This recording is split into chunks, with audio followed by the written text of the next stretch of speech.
Saturday evening का जो enjoyment होता है उसको छोड़कर सत्संग प्रोग्राम में आए, तो all glories to all of you. लेकिन काफ़ी लोग जो है मंदिर जाने की इच्छा नहीं, तो इसलिए भगवान क्या करते हैं, मंदिर से बाहर आ दर्शन देने के लिए मंदिर से बाहर आ जाते हैं। ठीक है, तुम्हारे पास टाइम नहीं है, मैं खुद तुम्हारे पास आता हूँ, कम से कम अब तो मेरी दर्शन लीजिए। तो कोई भी टेम्पल मंदिर लीजिए, किसी भी मंदिर में एक मेन विग्रह होते हैं भगवान के, और उनके एक छोटे विग्रह भी होते हैं। छोटे विग्रहों को क्या बोलते हैं? उत्सव विग्रह। उत्सव विग्रह बोलते हैं। आप में से कितने लोग तिरुपति गए, तिरुमला बालाजी के दर्शन करने गए? तो वहाँ पे बहुत सारे फेस्टिवल्स, त्यौहार होते हैं। तो उस फेस्टिवल्स में भाग लेने के लिए स्वयं बालाजी बाहर नहीं आते, उनका उत्सव मूर्ति बाहर आता है। तो वहाँ पे ब्रह्मोत्सव करके स्पेशल त्यौहार होता है तिरुमला में। लेकिन कभी इतिहास में नहीं सुना कि भगवान के मंदिर के जो मेन विग्रह है वो बाहर आए। केवल एक ही केस में है, वो है जगन्नाथ जी। जनरली एक बार भगवान स्थापित हो जाते ऑल्टर में, मंदिर में, तो बाहर नहीं निकाले जाते, वो अपराध माना जाता है। तो विचार कीजिए जगन्नाथ जी कितने कृपालु है, वो खुद ओरिजिनल फॉर्म, ऐसा नहीं कि वो उत्सव मूर्ति, वो खुद बाहर आते हैं रथ यात्रा में हम सबको दर्शन देने के लिए। तो ये खास बात है जगन्नाथ जी की। तो इस भौतिक जगत में हम सभी लोग, जैसे मैंने कहा, सुख के पीछे है, और सुख केवल दो चीज़ों में मिलती है। हमसे कोई प्रेम करता है तो हमको अच्छा लगता है, या हम किसी को प्रेम करते हैं तो हमको अच्छा लगता है, राइट। तो प्रेम एक ऐसा अनुभव, ऐसा फीलिंग है जो हमको इस भौतिक जगत में जीने के लिए मोटिवेट करता है, उत्साह देता है, मोटिवेशन, राइट। तो जब हम किसी से प्रेम करते हैं और वो व्यक्ति हमारे साथ होता है तो हमको अच्छा लगता है, वो व्यक्ति हमारे साथ ही है हमेशा से। लेकिन कभी कभी ऐसा होता है कि हम जिससे प्रेम करते हैं वो हमसे अलग हो जाते हैं, दूर चले जाते हैं, किसी गांव में चले जाते हैं, तो हमको उनकी याद बहुत आती है। तो प्रेम में दो चीज़ें होती हैं, एक तो जिससे हम प्रेम करते हैं उनसे मिलन होता है, वो हमारे साथ रहते हैं। दूसरा है जो हमसे दूर होकर रहते हैं। तो दोनों केस में सबसे ज़्यादा प्रेम किसमें होता है बताइए? पास में रहते हैं तो प्रेम बढ़ता है कि दूर रहते हैं तो प्रेम बढ़ता है? कितने लोग पास में के लिए हाथ ऊपर करते हैं? एक ही हिम्मत वाला है यहाँ। और कितने लोग दूर के लिए बोलते हैं? तो बीच वाले तो हमेशा रहते हैं, किसी के लिए भी हाथ ऊपर नहीं करते, डरते बाद में प्रभु जी बाहर पकड़ के पूछेंगे क्यों हाथ उठाया था। आप में से कितने लोग स्कूल में कभी भी टीचर को प्रश्न किया है? तो कम लोग रहते हैं जो प्रश्न करते, बाकी सब डरे हुए रहते हैं, प्रश्न करने के लिए बहुत डरते हैं। टीचर कहीं छड़ी से मारे ना कि गलत प्रश्न कर लिया तो हमारे इस प्रोग्राम में प्रश्न कर सकते हैं, आप कोई प्रॉब्लम नहीं, मार नहीं पड़ेगी। तो आपने सही कहा कि जब दूर हो जाते हैं तो याद में जो है प्रेम की भावना तीव्र हो जाती है, इंटेंसिटी बढ़ जाती है प्रेम की। तो भगवान जगन्नाथ जी जो है इसी के प्रतिरूप है, राइट। राधा रानी से अलग हो गए और उस भावना में जो है वो भाव विभोर हो गए, महाभाव का प्रदर्शन करते हैं जगन्नाथ जी। तो चैतन्य महाप्रभु जो कि स्वयं कृष्ण है, 500 साल पहले नवद्वीप में मायापुर में उनका जन्म हुआ। तो चैतन्य महाप्रभु इस भौतिक जगत में केवल 48 साल ही थे। बहुत सारे लोग आज के ज़माने में जैसे कि मैं 90 ईयर्स तक जिया हूँ, 100 ईयर्स जिया हूँ, तो काफ़ी अच्छा फील करते हैं। लेकिन इतने साल रह के किया क्या वो इम्पोर्टेंट है। कितने लोगों को परेशान किया, कितने लोगों को दुख पहुंचाया, तो मतलब नहीं है। कितना लोगों को हेल्प किया वो इम्पोर्टेंट है। तो महाप्रभु केवल 48 ईयर्स थे, लेकिन इसमें बहुत कुछ किया उन्होंने, राइट। और जीसस क्राइस्ट वो कितने साल थे? 32 साल, उससे ज़्यादा नहीं थे। हरे कृष्णा। तो कितना समय यहाँ पे बिता रहे वो इम्पोर्टेंट नहीं है, यहाँ पे रह क्या किया है वो इम्पोर्टेंट है। तो चैतन्य महाप्रभु 48 ईयर्स में 18 साल उन्होंने जगन्नाथपुरी में बिताया। तो चैतन्य महाप्रभु कौन है? स्वयं कृष्ण है, लेकिन राधा रानी के भाव में आए हैं, एक भक्त के भाव में उनका अवतरण हुआ है। तो उनका मेन उद्देश्य क्या था कि राधा रानी को इतना सुख क्या मिलता है, मेरी भक्ति करके, मुझसे प्रेम करके उनको इतना क्या आनंद मिलता है। वो प्रेम का आस्वादन करने के लिए कृष्ण भक्त के रूप में आ गए, और वही है चैतन्य महाप्रभु। तो भगवान का रूप ऐसा क्यों है? लास्ट टाइम कीर्तन मेला में आप लोग आए रहेंगे, जगन्नाथ जी के विग्रह हमने यहाँ पे रखे, जगन्नाथ बलदेव, सुभद्रा माई, सुदर्शन जी। तो भगवान का रूप कुछ तो अजीब सा है, समझ में नहीं आता ये रूप ऐसा क्यों है। तो इसके पीछे एक सुंदर कहानी है, आप में से बहुत सारे लोगों ने सुना भी है, लेकिन फिर भी हम डिस्कस करेंगे कि भक्ति में सब रिपीट ही होने वाला है। मंत्र चेंज हुआ है क्या? वही मंत्र है, कहानी भी वही है, लेकिन बार बार सुनने से मन की शुद्धिकरण हो जाती है। तो एक बार की कहानी है, जब कृष्ण द्वारका में थे, कृष्ण, बलराम जी, सुभद्रा सभी द्वारका में रह रहे थे। तो कृष्ण जब द्वारका में, तब रात में नींद में सोते हुए भी वृंदावन को याद करते थे, वहाँ की गोपियों को याद करते थे, श्रीमती राधा रानी को याद करते थे नींद में। तो सभी उनकी जो रानियाँ थी, पटरानियाँ थी, सब लोग देख रहे थे कि इनको इतना प्रेम क्या है वृंदावन से, वहाँ के भक्तों से इतना प्रेम क्यों करते हैं। तो उनको जानना था कि वहाँ पे हुआ क्या, वहाँ की लीलाओं के बारे में उनको कुछ पता नहीं था, तो उनको जानने की इच्छा हो गई। तो सभी रानियाँ जो एकत्रित हो गई, और सबने डिसाइड किया कि चलो हम लोग ऐसे व्यक्ति के पास चलते हैं जिन्होंने कृष्ण की सभी लीलाओं का दर्शन किया है, जो द्वारका में रह रही थी वहाँ पे। और वो कौन थे? रोहिणी माता, बलदेव जी की माँ जो है। कृष्ण बलराम जब वृंदावन में थे, तो वहाँ पे रोहिणी भी वहीं पे निवास कर रही थी। तो बाद में द्वारका आ गई, तो सब लोगों ने रोहिणी माता को पकड़ लिया, चलो आप हमको कृष्ण की लीलाओं के बारे में बताओ, व्रज लीला, वृंदावन की लीलाओं के बारे में हमको बताओ। तो सब लोगों ने एक हॉल सेलेक्ट किया, MES हॉल की तरफ, लेकिन उनका नंबर बहुत ज़्यादा था, 16,108 थे वो, तो हॉल भी बड़ा रहेगा वो। तो वहाँ पे सब जमा हो गए।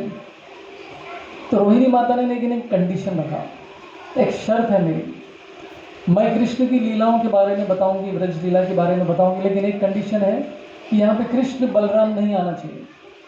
वो आएंगे तो फिर मैं कहानी बोल नहीं पाऊंगी, उनको अंदर नहीं आने देना है, no entry for Krishna and Balram. तो सभी ने बोला कि ठीक है, लेकिन हम सबको तो कहानी सुनना है, तो बाहर किसको खड़ा करें। तो सबने सुभद्रा माई को पकड़ लिया, आपको गेट कीपर का काम करना पड़ेगा। उनको गेट पे खड़ा कर दिया, कृष्ण और बलराम को अंदर एंट्री नहीं देने का। तो अंदर फिर रोहिणी देवी ने अपना कथा स्टार्ट किया, घंटों तक कथा सुना रही थी कृष्ण की वृंदावन लीलाओं के बारे में। अभी कृष्ण बलराम तो भगवान ठहरे, उनसे कोई बात छुप सकती है क्या? परमात्मा है। तो उनको पता चल गया कि यहाँ पे कुछ तो गड़बड़ चल रहा है, चलो चलते हैं। तो दोनों वहाँ पर आ गए, और सुभद्रा जो है बाहर खड़े रह के कान लगा के सुन रही थी। वो भी सुनते सुनते इतने मग्न हो गई कि वो भूल ही गई कि कृष्ण भगवान कब आ गए। तो कृष्ण बलराम वहाँ पर आके वो भी कान लगा कर सुनने लगे, दरवाजे पर अपनी ही लीलाओं को सुनने लगे। और सुभद्रा भूल गई वो भी सुनने में बिजी हो गई। हम लोग कथा सुनते सुनते इतने बिजी हो जाते हैं दूसरी दुनिया में, कृष्ण के स्मरण में हम लोग नहीं खोते, हम लोग दुनिया में मन पता नहीं कहाँ कहाँ जाता है। लेकिन ये तीनों का एब्जॉर्प्शन इतना था। अभी कृष्ण बलराम अपनी कहानी सुन के इतना क्यों खो गए थे?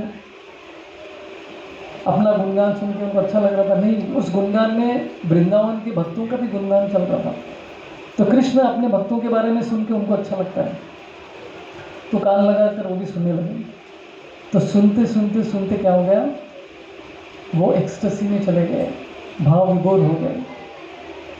और उस अवस्था में उनके हाथ अंदर चले गए, पैर अंदर चले गए, आंखें बड़ी बड़ी गोल गोल हो गई है।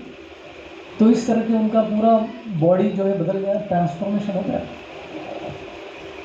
तो इसको कहते हैं कि महाभाव।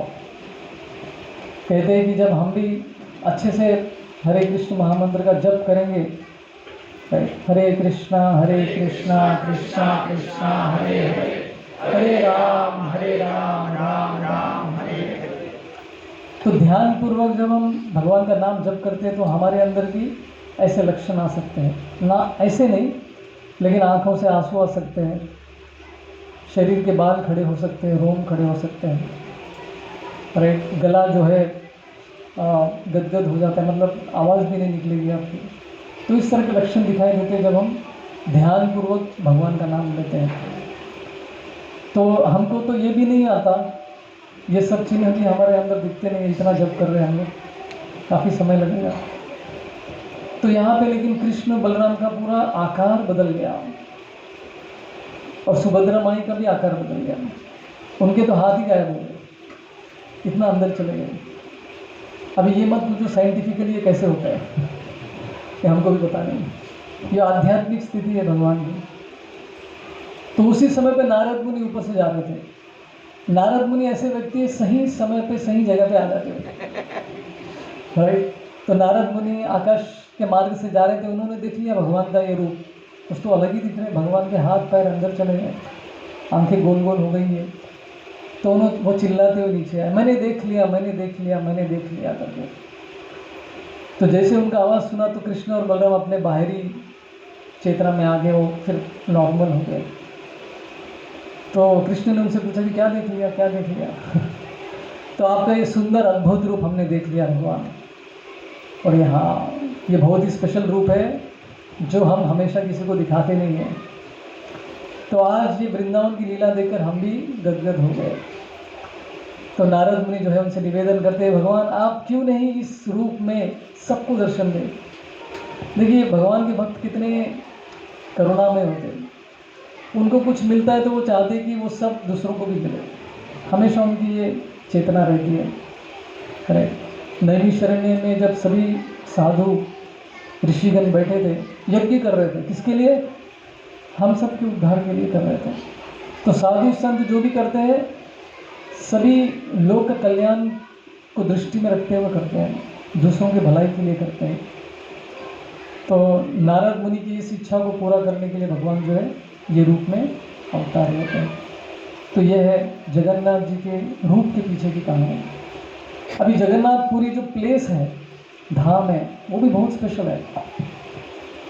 तो एक महान ऋषि थे जिनका नाम है मार्कंडेय ऋषि। तो एक बार उन्होंने भगवान से प्रसन्न किया। तो भगवान से पूछा उन्होंने, भगवान ने उनसे पूछा कि क्या इच्छा है आपकी। तो उन्होंने कहा कि मुझे आपके माया का दर्शन करना है। माया का नाम सुनते हम लोग डर जाते हैं, माया से दूर भागना चाहते हैं, ये बोलते कि माया का दर्शन करना है, राइट। तो भगवान ने तथास्तु बोला और उनको इतनी आयु दे दी कि पूछो मत। उनको 7 कल्पों की आयु दे दी। अभी 7 कल्प मतलब बहुत बड़ा नंबर होता है। एक कल्प मतलब कितना होता है? कोई मैथमेटिशियन है यहाँ पर?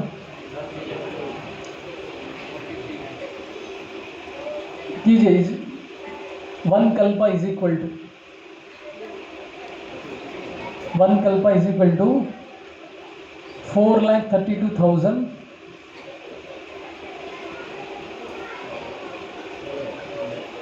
इंटू 1000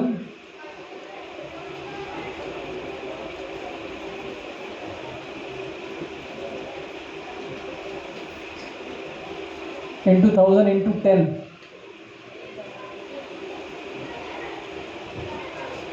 अभी इसका नंबर बहुत बड़ा होता है, 4,32,000 इंटू 10,000 बेसिकली। तो जो भी ये नंबर आता है वो आधा कल्प है, एक कल्प भी नहीं है।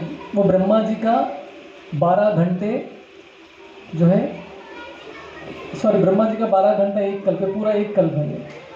4,32,000 इंटू 10,000 जो है ब्रह्मा जी का एक दिन, मतलब एक कल्प होता है। ऐसे कितना, 7 इंटू 7।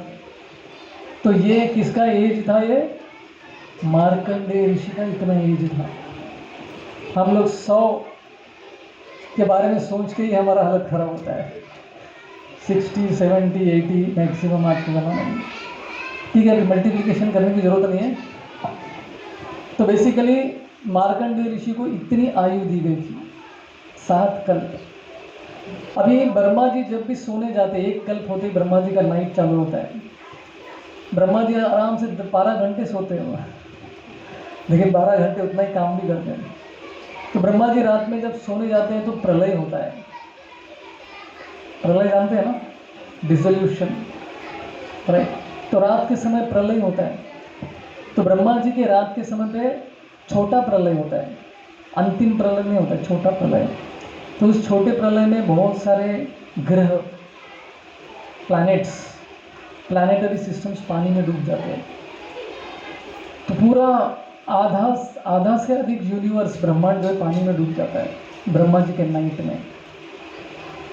तो अभी रात में पूरा पानी से भरा हुआ है, फ्लडेड है। ऐसे में मार्कंड ऋषि भी क्या होता है, वो पानी में गिर जाते हैं, कि उनका घर बार सब डूब जाता है। अभी भगवान ने उनको आशीर्वाद दिया 7 कल्पों का, तो उनको मृत्यु भी नहीं आएगी, लेकिन पानी में वो बहते जा रहे थे, बहते जा रहे थे, बहते जा रहे थे। और बड़े बड़े जो जानवर थे पानी के, वेल्स, शार्क, तो उनको परेशान कर रही थी, लेकिन वो मर भी नहीं सकते क्योंकि उनकी आयु इतनी थी। तो वो परेशान हो गए, चिंतित हो गए, टेंशन में आ गए कि ये क्या चल रहा है। तो यही भगवान का माया रूप का दर्शन उनको हो रहा था। तो भगवान की माया शक्ति कितनी पावरफुल है, क्योंकि वो इसका दर्शन करना चाहते थे, तो भगवान ने इस तरह से अपना दर्शन दिखा दिया माया का।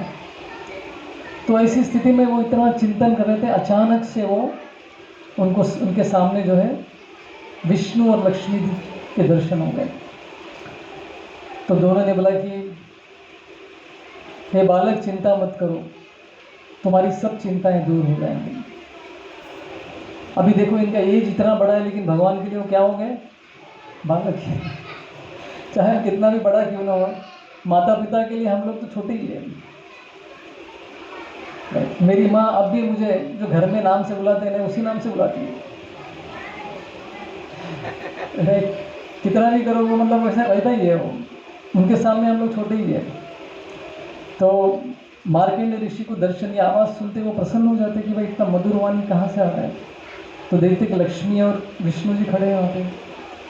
तो विष्णु बड़े मीठे वचन में मार्कंडेय ऋषि को कहते कि आप चिंता मत करो, यहाँ पे बगल में एक वट वृक्ष है, ठीक है, उस वट वृक्ष पे चढ़िए, उसके एक डाली पे, एक पत्ते पे देखिए एक छोटा सा बालक है, वो बालक के दर्शन कीजिए, आपकी सब चिंता दूर हो जाएगी। तो ये वट वृक्ष में चढ़ने लगे। अभी वो विचार करने लगे कि इतने पानी में ये वृक्ष कहाँ से है, और यहाँ पे एक अलग ही धरती है जो कि डूब नहीं रहा है। तो प्रलय के समय भी एक ही ऐसी जगह है पूरे ब्रह्मांड में जो प्रलय में डूबता नहीं है, वो है जगन्नाथपुरी का क्षेत्र, श्री क्षेत्र भी उसे कहते हैं। तो वो एक ही लैंड है, एक ऐसा लैंड है जो कभी डूबता नहीं है, और उसके ऊपर एक वट वृक्ष था। तो ये चढ़ गए, उस पर चढ़ के देख रहे थे कि अरे एक पत्ते के ऊपर एक छोटा सा बालक, और वो भी विष्णु का ही रूप था, वटपत्रशाही जिनका नाम होता है। तो वटपत्रशाही छोटे से बालक में जो विष्णु का रूप था, वो अपना मुंह खोलते हैं और अचानक से मार्कंडेय ऋषि उनके मुंह के अंदर चले जाते हैं। उनको भी पता नहीं चलता क्या चल रहा है। तो उनके मुंह के अंदर चले जाते हैं और अंदर देखते कि अंदर उनको ब्रह्मांड का दर्शन हो रहा है। 14 प्लैनेटरी सिस्टम, पाताल सुतल अतल तलातल रसातल, भूलोक, भुवरलोक, स्वर्गलोक, महरलोक, जनलोक, तपोलोक, सत्यलोक, 14 प्लैनेटरी सिस्टम्स के दर्शन हो गए उनके, सप्तऋषि के दर्शन हो गए। तो पूरे ब्रह्मांड का उनको अंदर दर्शन होने लगा, तो आश्चर्यचकित हो गए। और उनके भगवान का पेट का कोई सीमा ही नहीं था, जबकि वो छोटे से बालक एक पत्ते के ऊपर बैठे सो रहे थे। लेकिन जब वो अंदर गए तो पता चला कि वो तो बहुत बड़ा एरिया है, अंदर जा ही रहे लेकिन एंड नहीं हो रहा है। तो ये भगवान की अद्भुत लीला। भगवान का एक नाम क्या है? अनंत। अनंत मतलब अनलिमिटेड, उनका कोई बिगिनिंग नहीं है, उनका कोई एंड नहीं है। जैसे मैथमेटिक्स में होता है ना इन्फिनिटी, तो इन्फिनिटी वाले भगवान हैं, प्लस इन्फिनिटी माइनस इन्फिनिटी। तो ये उसी भगवान का एक नाम अनंत है, जिसका कोई बिगिनिंग नहीं है, शुरुआत नहीं है, जिसका कोई एंड नहीं है, उसको अनंत कहते हैं। तो फिर अचानक से भगवान के मुंह से वो बाहर आके उस धरती में गिर गए। तो उनकी सारी चिंताएं दूर हो गई थी, उनको जो टेंशन हो रही थी सब दूर हो गए। फिर भगवान फिर से विष्णु और लक्ष्मी के दर्शन होते हैं। तो विष्णु उनको बोलते कि आप इस धरती पर रहिए, तपस्या कीजिए, राइट, आपका जीवन सार्थक हो जाएगा।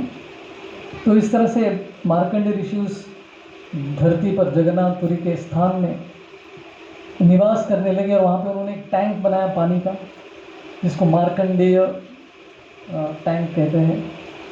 और वहाँ पे एक शिव जी का भी लिंग, उन्होंने शिव जी का लिंग बनाकर उनकी आराधना करने लगे। मार्कंडेश्वर महादेव के रूप में प्रसिद्ध है वहाँ पे। तो इस तरह से स्पेशल, बहुत ही स्पेशल जगह है जगन्नाथपुरी का। कहा जाता है कि जगन्नाथपुरी में जानवर भी जो है उनके 4-4 हाथ होते हैं। ऐसे तो उनके 4 वैकुंठ वाले हाथ होते हैं। कोई भी व्यक्ति वहाँ पे जिन्होंने भी जन्म लिया है धाम में, यहाँ पे कोई है जगन्नाथपुरी में जिनका जन्म हो गया? इनके 4 हाथ दिख रहे क्या आपको? लेकिन वहाँ पे निवास करना पड़ेगा आपको। तो धाम में जन्म लेना, धाम में रहना बहुत बड़ा सौभाग्य होता है। लेकिन आज के ज़माने में जो धाम में रहते हैं वो सिटी में जाना चाहते हैं। अयोध्या के लोग मुंबई आ रहे हैं, मथुरा के लोग मुंबई में आके कुछ करना चाहते हैं, उधर से आके इधर टैक्सी चलाते हैं। ऐसी स्थिति है।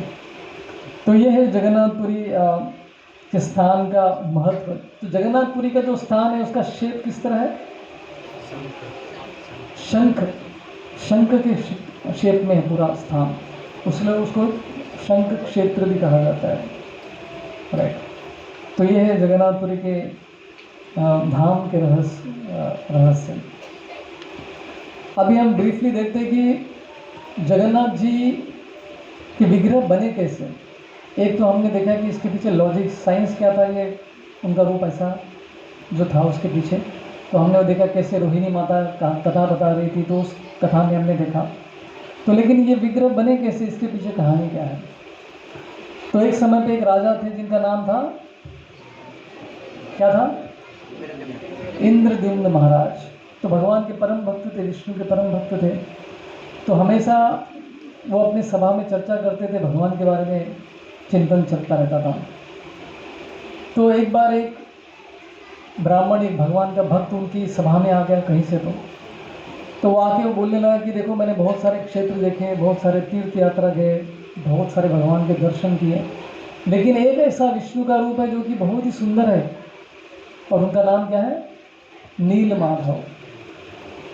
तो उनका वर्णन करने लगा इंद्रद्युम्न महाराज के। तो वो वर्णन सुनते सुनते इंद्रद्युम्न महाराज इतने भाव विभोर हो गए, तो उनकी इच्छा जागृत हो गई कि मुझे भी नीलमाधव के दर्शन करने हैं। दृढ़ इच्छा हो गई उनकी। तो उन्होंने अपने बहुत सारे मंत्रियों को अलग अलग जगह पे भेजा, ढूंढ कर लाओ, पता करो कहाँ पर है नीलमाधव, मुझे वहाँ पे जाना है। तो सब लोग ढूंढने निकले इधर उधर, किसी को पता नहीं चल रहा है कि नीलमाधव का मंदिर किधर है। तो लेकिन एक जो पुजारी थे, मिनिस्टर भी थे, वो उन्होंने बोला कि मैंने देखा है, तो मैं दर्शन करके आ रहा हूँ। बहुत ही अद्भुत सुंदर जगह है करके। तो इसके पीछे भी कहानी है कि ये जो मिनिस्टर थे उनका नाम था विद्यापति। तो विद्यापति जो है जब ढूंढने के लिए निकले थे भगवान के इस सुंदर विग्रह को, तो ढूंढते ढूंढते ढूंढते जो है वो एक ऐसे इलाके में आ गए जहाँ पे शबर जाति के लोग रहते थे, जो जंगल में रहते ना लोग, तो वैसे उस तरह के लोग थे। तो वहाँ पे शबर जाति के लोग थे, तो वहाँ पर वो आए, पूछताछ करने लगे कि ऐसा कोई विग्रह है। तो ऐसा करते करते उनका संपर्क एक व्यक्ति से हुआ जो शबर जाति से थे, उनका नाम था विश्ववासु। तो उन्होंने देखा कि विश्ववासु के घर में कुछ तो अद्भुत एक अलग अनुभव हो रहा है। तो वो देखते कि इनके घर में कुछ तो स्पेशल स्मेल आ रहा है, जैसे भगवान का मस्क होता है ना, क्या बोलते हैं इसको, उसमें कस्तूरी जो हिरण के नाभि से निकलता है ना, स्पेशल पदार्थ होता है, बहुत ही सुगंध होता है उसमें। तो ऐसा कुछ सुगंध आ रहा है इनके घर से, वो भी ऐसे शबर जाति में रहने वाले इंसान के घर में। तो उनको समझ में नहीं आया इधर क्या चल रहा है। तो वहाँ पे रुके, वो उनके घर में रुके, तो पूछताछ करने का प्रयत्न कर रहे कि ये कहाँ से है, इनके पास ये सब कहाँ से आ रहा है करके। तो लेकिन विश्ववासु ऐसे व्यक्ति थे, वो किसी को कुछ नहीं बताते थे, सब गुप्त रखते थे, सीक्रेट। वो हर दिन जो है रात में कहीं तो चले आते थे। तो विद्यापति को समझ में आया कि ये रात में कहीं तो छुप के जा रहा है, कहाँ जा रहा है समझ में नहीं आ रहा है। और सवेरे आते हैं तो कुछ अद्भुत फल लेकर आते हैं, अद्भुत फूल लेकर आते हैं जो कभी दिखाई नहीं। तो उनके मन में शंका होती है कि कहीं ये नील माधव के दर्शन तो नहीं करता है, लेकिन कुछ ठीक से पता नहीं चल रहा था। तो उनकी एक पुत्री थी, उनकी एक कन्या थी विश्ववासु की, जिसका नाम क्या था, ललिता करके उनका नाम था। तो विश्ववासु विद्यापति से इतने प्रसन्न हो गए कि ये साधु आदमी है, तो अपनी बेटी की शादी उनसे करवा देता है। अभी विद्यापति भी काम पे आए हैं, मिशन पर आ गए कि मुझे ढूंढना है नील माधव कहाँ पर है करके। तो वो वहीं पे रह गए, शादी वगैरह हो गया। तो एक दिन अपने पत्नी से पूछते कि तुम्हारे पिताजी रात में जाते कहाँ पर है। अभी वो पति है तो सीक्रेट तो बता सकती है, राइट। तो फिर उसने बताने लगी कि ऐसा ऐसा मेरे पिताजी भगवान के एक रूप के दर्शन करने जाते हैं, उनकी पूजा करते हैं, आराधना करते हैं, नील माधव करके है। तो ये बड़ा प्रसन्न हो जाता है नील माधव का नाम सुन के। तो मिशन अकम्प्लिश्ड। जिसका पता करना था उनको पता चल गया कि नील माधव यहीं पर है, इसी पहाड़ में, राइट। तो फिर लेकिन वहाँ पर जाया कैसे, रास्ता मालूम नहीं था। तो फिर बाद में डायरेक्टली उनके ससुर को पूछ लेते, विश्वासु को पूछ लेते कि मुझे भी दर्शन करने, मुझे लेकर जाओ। तो बोले कि नहीं, बिल्कुल नहीं, वहाँ पे कोई नहीं जा सकता है। तो बड़े नाराज़ हो जाते विद्यापति। तो लेकिन पत्नी को बार बार बोलते कि अपने पिताजी को थोड़ा बताओ, दहेज में कुछ नहीं दिया, कम से कम दर्शन तो करवा दो। तो रिक्वेस्ट, तो बार बार बेटी जो है पिताजी से रिक्वेस्ट करने लगी अपने जमाई को एक बार तो दर्शन कराओ। तो रिपीटेडली बोलने के बाद बोलते कि ठीक है दर्शन कराऊंगा, लेकिन एक कंडीशन है, तुम्हारी आंखों पर पट्टी बांध दी जाएगी, तुम देख नहीं पाओगे कि ये मंदिर कहाँ पर है, भगवान का विग्रह कहाँ पर है। बोला ठीक है कोई बात नहीं। अभी ये तो ठहरे मिनिस्टर, बहुत बुद्धिमान व्यक्ति है। तो उन्होंने हाथ में क्या है, अक्खा धनिया जो होता है ना, पोटली में बांध दिया उन्होंने धनिया। अब इनकी आंखें तो बांध ली गई थी, तो उन्होंने क्या किया, रास्ते में जाते जाते सब धनिया डालते गए। अरे तो ऐसा करते करते करते करते जो है भगवान के विग्रह के पास पहुंच गए, और वहाँ पे उनकी पट्टी खोली गई। भगवान का अद्भुत दर्शन देख के जो है वो इतने भाव विभोर हो गए, मूर्छित हो गए वहाँ पर, सुंदर दर्शन। तो तभी आकाशवाणी हो गई। आकाशवाणी एक्चुअली भगवान ही बोलने लगे, नील माधव बोलने लगे कि विश्वासु, अभी मेरी इच्छा है कि मेरी पूजा जो है महाराज इंद्रदुम्न करे। आपसे मैंने बहुत सेवा ली अभी, लेकिन मेरी इच्छा है मैं उनसे अपनी सेवा लूँ। तो ये सुनते ही विश्वासु थोड़ा डर गया, अरे भगवान मेरे को छोड़ के जा रहे हैं, टेंशन में आ जाते हैं। बोले कि नहीं, आप मुझे छोड़ के नहीं जा सकते, मुझे नहीं जा सकते। ऐसा करके वो ये करने लगे। तो भगवान बोलते कि मैं अभी इस रूप में यहाँ से गायब होने वाला हूँ, मैं एक अलग रूप में आने वाला हूँ जिसे इंद्रदुम्न महाराज पूजा करेंगे। ऐसा करके नील माधव वहाँ से गायब हो जाते, राइट। तो एक्चुअली विद्यापति के सामने गायब नहीं होते, विद्यापति फिर वहाँ से निकल जाता है, निकल कर इंद्रदुम्न महाराज से मिलने के लिए चला जाता है और उनको बोलता है कि ऐसे मुझे भगवान मिल गए, उनका दर्शन हो गया मुझे। तो सब लोग खुश हो जाते हैं कि ये भगवान के दर्शन मिल गए करके। फिर बाद में इंद्रदुम्न महाराज एक ऐसे राजा थे जो भगवान के लिए सब कुछ छोड़ छाड़ने के लिए रेडी हो जाते हैं। जब उनको पता चला कि भगवान के रूप का दर्शन यहाँ होने वाला है तो पूरी प्रजा के साथ, सैन्य के साथ निकल पड़े भगवान के दर्शन करने के लिए। सोचिए, हम लोग बोलते कि हम लोग कोई बिजनेसमैन है तो बोलते हैं बिजनेस इतना चल रहा है, बहुत बिजी हूँ मैं, मंदिर आने का टाइम नहीं है मेरे पास। तो राजा कितना बिजी रहता है, लेकिन ये ऐसे राजा थे जो सबको लेकर निकल गए तीर्थ यात्रा के लिए। तो सभी लोग जो है निकल पड़े नील माधव के दर्शन करने के लिए, मध्य प्रदेश से उड़ीसा की ओर निकल गए, राइट। तो वहाँ पे चलते हुए जा रहे थे, पहले तो सब चलते हुए जाते थे लोग, कोई ट्रेन वगैरह की व्यवस्था नहीं थी। तो रास्ते में जाते जाते जो है उनके नारद मुनि के भी दर्शन हो गए, नारद मुनि भी उनके साथ चलने लगे। जहाँ पे भी कुछ अद्भुत लीला होती है तो वहाँ पे नारद मुनि हाजिर हो जाते हैं। तो लेकिन सडनली बीच रास्ते में ऑलमोस्ट जगन्नाथपुरी पहुँच जाते हैं, तभी आकाशवाणी हो जाती है कि नील माधव अदृश्य हो गए, गायब हो गए। तो ये सुनते ही जो है राजा वहीं पे मूर्छित हो जाते हैं। जिनके लिए मैं सब कुछ छोड़ छाड़ के यहाँ पर आया हूँ, जिनके दर्शन करने की इतनी इच्छा थी मेरी, वो भगवान छोड़ के चले गए। क्या मैं इतना पापी हूँ कि भगवान मुझे दर्शन नहीं देना चाहते? ऐसा करके वो लैमेंट करते हैं, दुखी हो जाते हैं बहुत, और डिप्रेशन में चले जाते हैं। तो तभी नारद मुनि उनसे कहते हैं कि आप चिंता मत कीजिए, भगवान का कुछ तो प्लान रहेगा, राइट। तो तभी आकाशवाणी होती है, भगवान कहते हैं कि हे इंद्रदुम्न, चिंता मत करो, मैं इस भूमि पर 50 साल मेरे हो गए। 50 साल मतलब उनके नहीं, ब्रह्मा जी के 50 साल। तो मैं 50 साल, ब्रह्मा जी के 50 साल नील माधव के रूप में यहाँ पे विराजमान था। अभी मैं किसी दूसरे रूप में आना चाहता हूँ। एक दारू मतलब पीने वाला नहीं, दारू ब्रह्म मतलब उड़ीसा में दारू बोलते तो लकड़ी, उड़ीसा वाले समझ गए, बाकी लोग थोड़ा बिल्डर हो गए होंगे। हमारे मंदिर में एक भक्त है जो मंदिर में राधानाथ स्वामी महाराज के कार के ड्राइवर है। तो महाराज ने उनको जब दीक्षा दिया तो उनका नाम रखा दारू का दास। दारू का दास मतलब कभी दारू में लीन रहते थे। तो जैसे नाम सुना सब लोग ये हो गए, अचंभित हो गए, ये कैसा नाम है दारू का दास? एक्चुअली वो दारूक दास था। तो दारू कौन है? भगवान कृष्ण के रथ के सारथी का नाम है, राइट।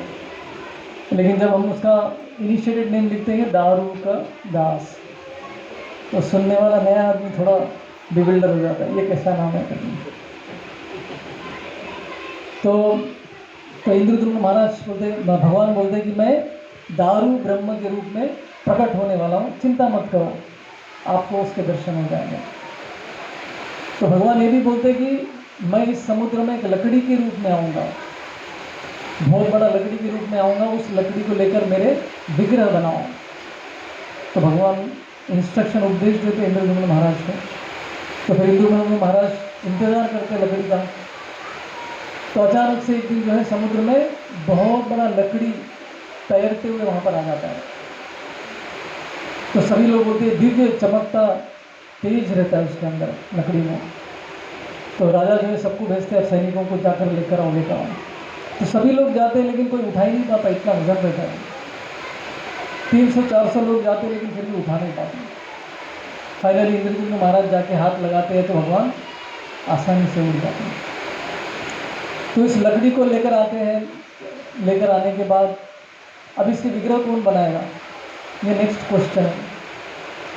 तो तभी जो है बूढ़ा ब्राह्मण वहाँ पे आता है, मतलब एक पैर कब्र में है, एक पैर ज़मीन पर है, इतना बूढ़ा था वो, और उसके हाथ काम पर है, ऐसा शरीर काम पर आता। तो ऐसा ब्राह्मण वहाँ पे आके क्या बोलता है, मैं बनाऊंगा भगवान का विग्रह। बोले कि आपकी हालत देखा है क्या, एक पैर कब्र में है, दूसरे पैर ज़मीन पर है, कैसे बनाओगे आप? मैं चिंता मत करो, मैं बनाऊंगा। शायद भगवान ने किसी को भेज दिया। तो ये ब्राह्मण बोलता है कि मैं भगवान के विग्रह बनाऊंगा, लेकिन मेरा एक कंडीशन है, शर्त है। शर्त क्या है? मुझे एक रूम में बंद कर दीजिए, मैं रूम के अंदर बैठकर विग्रह बनाऊंगा, दरवाज़ा खोलने का नहीं। जैसे आप दरवाज़ा खोल देंगे मैं अपना काम छोड़ के निकल जाऊंगा। तो ये कंडीशन था, बहुत कंडीशन रहते हैं। तो लेकिन आप काम करें नहीं करें कैसे पता चलेगा?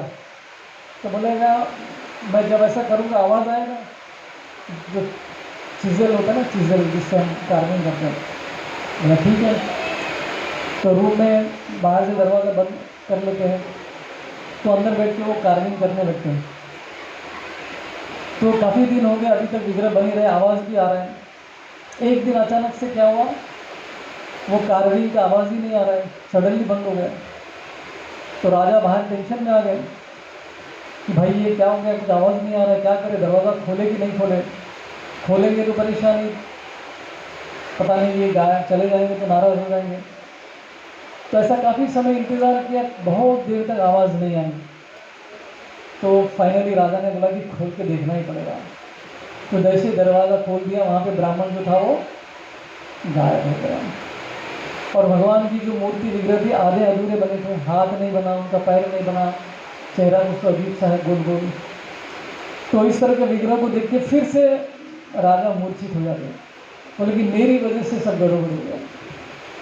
तो सब लांछन जो है खुद पे लेते थे वो, मेरी वजह से नील माधव गायब हो गए, मेरी वजह से भगवान का विग्रह नहीं बन पाया। किसी को दोष नहीं देते थे, खुद को वो दोष देते थे। तो फिर से चिंता में डूब गए। तभी फिर भगवान की आवाज़ आती है, भगवान बोलते कि चिंता मत करो राजा, मैं इसी रूप में प्रकट होना चाहता था। तो मेरा यही रूप जो है जगन्नाथ बलदेव सुभद्रा माई का रूप है, आप चिंता मत कीजिए, ये इसी रूप में मैं आना चाहता हूँ। तो तब जाकर जो इंद्रजित महाराज पर बड़े प्रसन्न हो जाते हैं, और भगवान उनको ये भी आज्ञा देते हैं कि मेरे लिए एक अच्छा मंदिर बनाएंगे यहाँ पर। फिर मंदिर की स्थापना कीजिए, विग्रह की स्थापना कीजिए। तो इस तरह से इंद्रजित महाराज प्रसन्न हो जाते। फाइनली भगवान के विग्रहों का दर्शन हो गया। तो भगवान के विग्रहों के लिए एक मंदिर बनाते हैं सुंदर सा पहाड़ के ऊपर। फिर बाद में स्थापना करने के लिए, इंस्टॉलेशन करने के लिए वो उनकी इच्छा थी कि ब्रह्मा जी को बुला जाए। ब्रह्मा जी इतने बड़े आदमी, उनको बुलाते हैं इनॉग्रेशन के लिए, जैसे सीएम को पीएम को बुलाते हैं लोग। तो इंद्रजित महाराज ब्रह्मा जी को मिलने के लिए जो है सत्यलोक गए। सत्यलोक तो बहुत दूर है। तो वहाँ पर जाके उन्होंने बोला कि ब्रह्मा जी से मिलना है। तो ब्रह्मा जी ने कहा कि उनका एक सैनिक आके बोलता है कि ब्रह्मा जी म्यूज़िक सीख रहे हैं, म्यूज़िक बजा रहे हैं, वो बिज़ी है, अभी नहीं आ सकते। मतलब थोड़ी देर वेट करते हो। कुछ देर के बाद ब्रह्मा जी के दर्शन हो जाते हैं। तो उनको निवेदन करते कि आइए आप आकर मंदिर की स्थापना कीजिए, विग्रह की स्थापना कीजिए, हमने भगवान जगन्नाथ का विग्रह बनाया है। तो ब्रह्मा जी बोलते कि ठीक है, ज़रूर आऊँगा मैं। तो ये सब इतना देर वो म्यूज़िक सीख जो भी बजा रहे थे, ये कर रहे थे, इतना टाइम में क्या हो गया, नीचे कई साल बीत गए। क्योंकि टाइम ड्यूरेशन जो है डिफरेंट होता है। सत्यलोक में जो टाइम जोन है वो अलग ही है। यहाँ पे भूमि में जैसे कहा जाता है कि हमारे 6 महीने स्वर्गलोक में एक दिन के बराबर होता है। स्वर्गलोक का एक दिन हमारे 6 मंथ्स के रूप में होता है। अभी सत्यलोक तो और भी ऊपर है। ब्रह्मा जी का एक क्षण भी जो है 1 साल के बराबर हो जाता है। अब ये तो बहुत समय तक वहाँ पे थे। तो उसी बीच में क्या हो गया, यहाँ पे नीचे जगन्नाथपुरी में कहीं राजा आ गए और मर भी, और मंदिर भी जो है नीचे रेती में दब गया। गायब हो गया मंदिर। और एक ऐसे राजा है तो उन्होंने क्या किया, फिर मंदिर को ढूंढ के निकाला उन्होंने। तो इंद्रद्युम्न महाराज फाइनली ब्रह्मा जी को लेकर नीचे आते हैं। तो नीचे आके जब देखते कि ये तो कोई और अलग ही राजा यहाँ पर खड़ा है, तो इंद्रद्युम्न महाराज बोलते कि ये मेरी मंदिर है, मैंने इसको बनाया। और वो बोलता मैंने इसको ढूंढ के निकाला है। तो दोनों के बीच में मतभेद हो जाता है। तो उसी समय पे वहाँ पर कुछ ऐसे साधु थे जिन्होंने बोला कि हम इंद्रद्युम्न महाराज के समय से है, हमको पता है कि ये इंद्रद्युम्न महाराज ने बनाया है, आप तो बाद में आए। तो फाइनली भगवान के विग्रहों की स्थापना हो जाती है ब्रह्मा जी के हाथों से। तो इस तरह से प्राकट्य लीला है ये जगन्नाथ जी की, राइट। तो एक अद्भुत कहानी उनके अवतार की कहानी आती है। अभी जगन्नाथपुरी में बहुत सारी उनके भक्तों के साथ लीलाएं हुई हैं। तो इन लीलाओं में एक लीला मैं आज बताऊंगा, बाकी के हम लोग अगले हफ्ते डिस्कस करेंगे। और जगन्नाथपुरी मंदिर भी बहुत विशेष मंदिर है। एक काम करते हैं, लीलाएं हम लोग अगले टाइम पे डिस्कस करेंगे। तो भगवान के मंदिर की विशेषता ये है कि वहाँ पे जो भोग बनता है भगवान का, वो भी अलग तरीके से बनता है। आप में कितने लोगों ने जगन्नाथ जी के किचन को देखा है? बाहर से देखना थोड़ी हुआ, अंदर जाके कौन देखा? एक जन है और मैंने भी देखा है। तो अंदर बहुत सारे उनके चूल्हे हैं भगवान के लिए, जगन्नाथ जी के लिए चूल्हा बनाया हुआ है। और वहाँ पे टेक्निक क्या है भोग बनाने का? एक मटके के ऊपर दूसरा, दूसरे के ऊपर तीसरा, ऐसे 9 मटके रखे जाते हैं। और सब मटकों में कुछ ना कुछ भरा जाता है, राइस, एक में दाल, एक में सब्जी, ये सब कुछ बनाया, सब कुछ रखा जाता है। और नीचे फ्लेम लगाया जाता है और लगा के पुजारी निकल जाता है। ऐसा है कि बीच में आके कोई हाथ घुमा रहा है। तो इस तरह से बनता है, हर चूल्हे पे सब ऐसा ही कुछ चलता रहता है। और कुछ समय के बाद जो है पुजारी वहाँ पे आके सब निकाल देते और देखते कि सब पका हुआ है। कौन बना रहा है? कहा जाता है कि स्वयं लक्ष्मी जी किचन में आती है। पुजारी वहाँ से जाने के बाद लक्ष्मी जी पूरा कंट्रोल करती है कुकिंग का, कि अपने हस्बैंड के लिए बनाना है ना, विष्णु के लिए। तो she manages the whole kitchen, right. तो ऐसा एक स्पेशल ये आता है, भगवान के भोग के पीछे की कहानी आती है। तो भगवान का भोग जब भगवान को लगता है तो प्रसाद बन के बाहर आता है। और बाहर वहाँ पे बहुत बड़ा बाजार है उनका, क्या है उसका नाम? और हम सब लोग भी आनंद की खोज में है। तो आनंद बाजार में आनंद ही आनंद है, वहाँ पे सब प्रसाद भगवान का आता है। और कहा जाता है कि जो भी व्यक्ति जगन्नाथपुरी में आता है, मंदिर में आता है, कोई भूखा नहीं जाता है, कुछ ना कुछ खाने को मिल जाता है। मिनिमम 10,000 लोग को तो प्रसाद मिल ही जाता है वहाँ पे। तो इतना अरेंजमेंट है वहाँ पे प्रसादों का। प्रसाद किस किस ने खाया वहाँ पे आनंद बाजार में? उधर ही बैठ कर, अभी उड़ीसा वाले हैं तो बैठे ही रहेंगे। तो एक अद्भुत वहाँ पे भगवान का किचन बहुत स्पेशल है वहाँ पर। और भगवान का जो मंदिर है उसका जो कलश है ऊपर, सबसे ऊपर, वहाँ पे क्या लगा रहता है? पताका, फ्लैग। हर दिन शाम में वो फ्लैग बदलते हैं। और वो फ्लैग जो है ना, इसकी विशेषता क्या है कोई जानता है? उल्टे दिशा में वो घूमता रहता है। अगर हवा इधर से आई तो पताका को इधर झूलना चाहिए ना, लेकिन इधर नहीं रहेगा, वो अपोजिट डायरेक्शन में हिलेगा। ये भी एक अद्भुत मिरेकल है वहाँ के मंदिर का, राइट। तो ये पताका भी हर दिन शाम में उनका चेंज किया जाता है। ये भी एक अद्भुत वहाँ की ये है। और तीसरा है कि वहाँ कहा जाता है कि भगवान का जो मेन, क्या बोलते हैं उसको, गोपुरम, गर्भगृह जो होता है ना ऊपर का, तो उसके ऊपर से कोई भी पक्षी नहीं जाता है। कोई भी पक्षी ऊपर से नहीं जाता है भगवान को रेस्पेक्ट देने के लिए। अभी तक कोई भी उसके ऊपर से कोई पक्षी नहीं आता, साइड से चला जाएगा लेकिन उसके ऊपर से कभी नहीं जाएगा। तो एक स्पेशल वहाँ की मंदिर की अद्भुत, ये भी एक मिरेकल है वहाँ के मंदिर का। और भगवान का जो मेन गर्भगृह है, कहा जाता है कि धूप उस पर गिरने पर भी उसका शैडो नहीं आता है, उसका छाँव नहीं आता है नीचे। जनरली हम धूप में खड़े रहते हैं तो हमारा शैडो गिरता है, लेकिन भगवान के जो गर्भगृह है, मेन मंदिर का जो कंस्ट्रक्शन है, उसका शैडो कभी भी नहीं आता है। ये भी एक मिरेकल है वहाँ का, जगन्नाथपुरी का, राइट। और लास्ट में प्रभु जी के हाथ अभी से खड़े हो गए। तो इस तरह से इस प्रांगण में जाएंगे तो ऐसे बहुत सारे। और कहा जाता है कि पहले समुद्र बहुत पास में था, मंदिर के पास में था, तो मंदिर में समुद्र की लहरों की आवाज़ ही नहीं आती। अब थोड़ा बाहर जाएंगे तो आपको आवाज़ आने के चांसेस है। अभी तो इतने शॉप इतने ये हो गए तो उसमें आवाज़ नहीं आता है, लेकिन एक ज़माने की बात है तो समुद्र का आवाज़ बिल्कुल मंदिर के अंदर नहीं आता। ये भी एक मिरेकल है, लेकिन इसके पीछे स्टोरी है। तो कृष्ण बलराम जी रहते हैं अंदर, तो इसको द्वारका कहा जाता है। तो भगवान जो है श्री मंदिर में रहते हैं। तो एक दिन बलराम जी ने बोला कि ये समुद्र का बहुत आवाज़ आता है, डिस्टर्बेंस होता है, रात में सोने को नहीं होता है, कान्हा कुछ करो ना। तो कृष्ण जो है लक्ष्मी जी के पास में जाते हैं, बोलते हैं कि आपके फादर को थोड़ा चुप रहने को बोल सकते हैं क्या। समुद्र देव जो है लक्ष्मी के पिता है, उनका जन्म समुद्र से हुआ ना, समुद्र मंथन में से लक्ष्मी की निकलती है ना, तो समुद्र देव जो है लक्ष्मी जी के पिता होंगे। अभी ससुराल को ससुर को डायरेक्टली नहीं बोल सकते, तो पत्नी को बोल दिया अगर आप मैनेज करो, आवाज़ नहीं आए, बोले कि वो उनके कंट्रोल में नहीं है, वो तो आवाज़ आने ही वाला है, क्या कर सकते हैं। तो कृष्ण क्या करते कि भाई के लिए तो कुछ तो करना पड़ेगा, दाऊ जी के लिए। तो हनुमान जी को बुला देते, हनुमान जी आपके लिए सेवा है, अभी समुद्र का आवाज़ मंदिर के अंदर नहीं आने का, क्या करना है करो आप। तो हनुमान जी क्या करते हैं, ठीक है भगवान ने सेवा दी है तो करना ही है।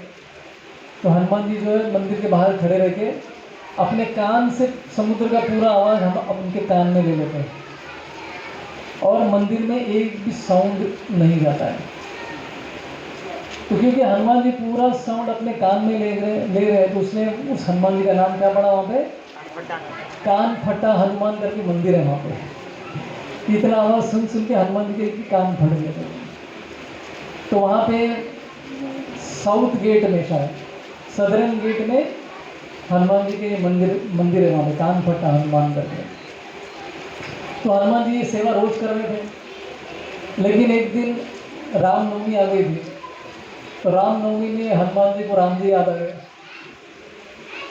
तो वो जगन्नाथपुरी का प्रसाद खा खा के बोर हो गए थे, और हनुमान जी को लड्डू खाने की इच्छा थी।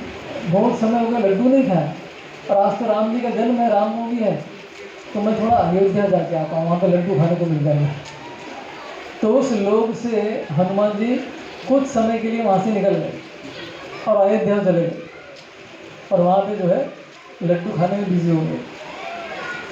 तो यहाँ पे दाऊद जी को सडनली आवाज़ आ गया समुद्र का, क्योंकि हनुमान जी सेवा छोड़ के चले गए। तो कृष्ण को बोले, अरे क्या है ये आपका हनुमान जी, क्या सेवा ठीक से करता नहीं है, कहाँ चले गए, देखो आवाज़ कितना आ रहा है। तो फिर कृष्ण जो है फिर हनुमान जी को बुलाते हैं, अरे भाई तुम सेवा छोड़ के क्यों गए। कभी कभी हम भी अपना सेवा छोड़ कर दूसरे कहीं तो घूमते रहते हैं, और ये सेवा में गड़बड़ हो जाता है। तो कृष्ण बोलते कि अभी तुम बहुत घूम रहे हो, मैं तुमको बांध के रखूँगा। तो हनुमान जी के पैरों को जो है बेड़ी डाल देते हैं, आप यहाँ से कहीं नहीं जाने का, सेवा करो अच्छे से।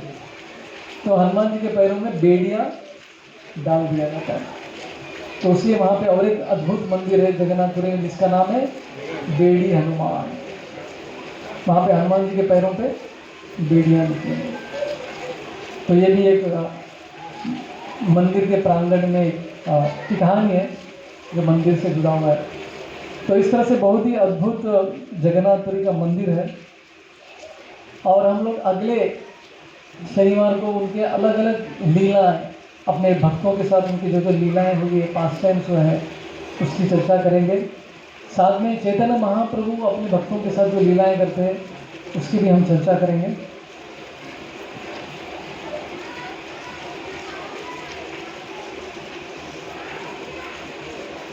हरे कृष्णा। जय श्री जगन्नाथ बलदेव सुभद्रा महारानी की, श्री श्री राधा गोपीनाथ भगवान की, श्रील प्रभुपाद की, निताई गौर प्रेमानंदे।